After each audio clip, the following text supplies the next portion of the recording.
السلام عليكم، شلونكم طلاب؟ تحية خاصة لجميع المراحل الابتدائية متوسطة وإعدادية وكذلك الطلاب التمهيدي، ويطلق عليهم بالاسم الثاني اللي هم الطلاب الخارجي.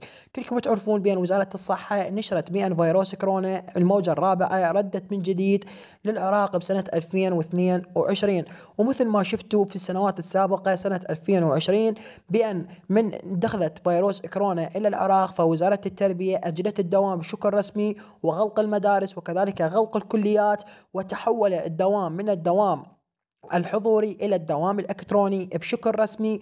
وكذلك كان الدوام مالتكم إلكتروني، وبين قوسين يا طلاب راح يطولكم سنة عبور إذا وجدت فيروس كورونا. رابط قناتنا مال التليجرام في أول تعليق مثبت، وإذا ما تعرف روح على التليجرام الخاص بيك واكتب في قائمة البحث ياقوت الخفاجي وسوي لنا الضمام إلى قناتنا المتواضعة.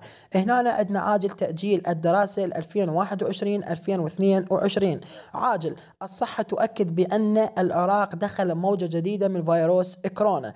إذا تأكد الخبر كورونا سيتم تأجيل الدوام وغلق المدارس والكليات بشكل رسمي، وذلك يتم التحويل الدوام من الدوام الحضوري إلى الدوام الإلكتروني. طبعا يا طلاب كلكم تعرفون بأن وزارة التربية أو وزارة الصحة يقولون بكشف عن فيروس كورونا الموجة الرابعة بأن دخلت من جديد، وهذا الشيء راح يضر على الطلاب، فوزارة التربية راح تنطر بأن يغلقون المدارس وكذلك الكليات، وكذلك يكون الدوام يتحول من الدوام الحضوري إلى الدوام الإلكتروني بشكل رسمي مثل ما صارت في سنة 2020 2022. ومن المحتمل إذا تأكد هذا الخبر راح يعطونكم سنة عبور لكافة المراحل. فاطلبوا جميع الطلاب يشتركون في قناتنا، يفعلون زر الجرس، ينضموا إلى قناتنا مال التليجرام على مود توصلك الأخبار أول بأول، ودعمنا بلايك، ودمتم في أمان الله.